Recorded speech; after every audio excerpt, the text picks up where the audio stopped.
Hello everyone! I'm back and welcome back to my YouTube channel. So for today's video guys, ay magluluto tayo ng burst chicken wings with dry lily flowers and black fungus. But anyway guys, andito ang ating chicken wings. So gumamit ako ng 13 pieces of chicken wings at nahugasan ko na siya guys. Ready na to marinate. And of course, nababad ko na rin ang aking dried lily flowers kasi kailangan ko siyang ibabad sa tubig within 1 hour kasama na ng ating black fungus. At ito naman ang ating black fungus. So, nababad na rin natin siya. And sa pagluluto nito guys, ay gagamit tayo ng 3 slice of ginger. So, ayan. At gagamit din tayo ng cooking wine. So, we have here our cooking wine. And the brown sugar. And of course, we have a light soy sauce. And we have a salt here and pepper powder. But we just use this one for marinating the chicken. Guys, so imamarinate na natin ang ating chicken wings. So, lagyan lang natin siya ng pepper powder. So, it's up to you kung gaano karaming pepper ang iyong ilalagay. Tansyahin mo na lang.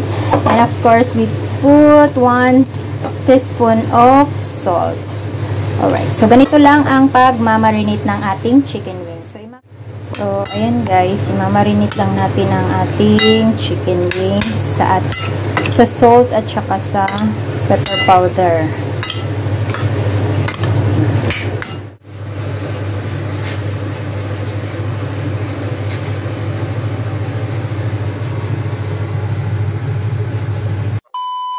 A few inches later.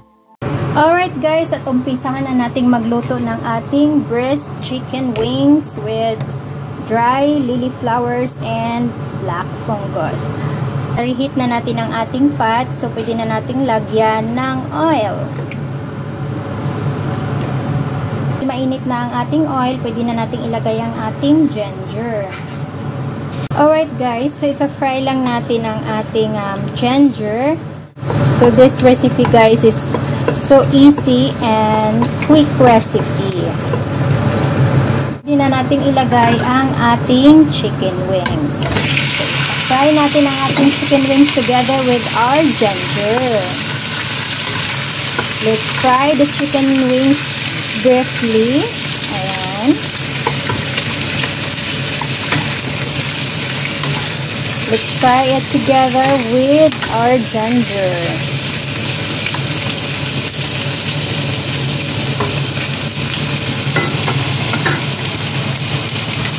And then, pwede na natin ilagay ang ating cooking wine. Just put it the cooking wine. And then, stir-fry ulit natin. Ayan. Huwag niyong kalimutang lagyan ng cooking wine kasi isa din yun sa nagpapasarap at nagpapabango ng ating niluto. Amoy na amoy ko na ang bango ng wine. Sprouting wine or cooking wine. So, i-fry lang natin siya guys. So, just leave it for a while with the low fire para hindi masunog ang ating chicken wings. Yes, guys, haluin lang natin. Stir-fry lang natin konti. At ayan guys, pwede na nating ilagay ang ating water. So this time guys, ay gagamit tayo ng 2 in 1/2 cup of water.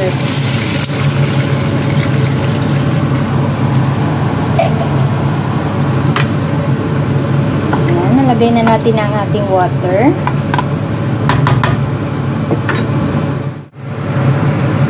And then, pwede na nating isama guys ang ating dried lily flowers. Ayan.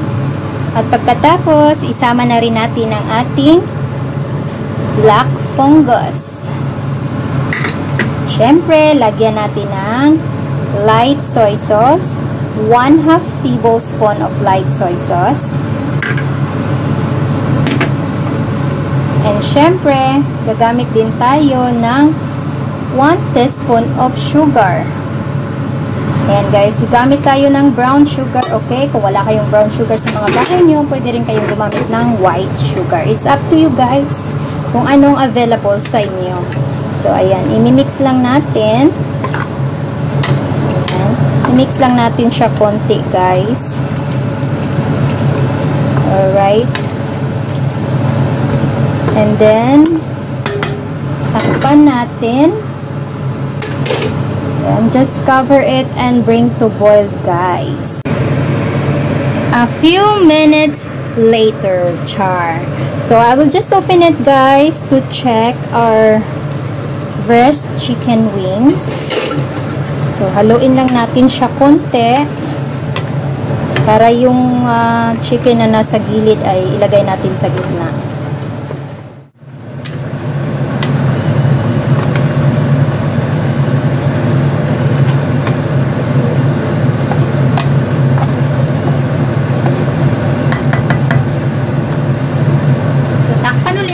Guys, at syempre inaan lang natin kunti ang apoy.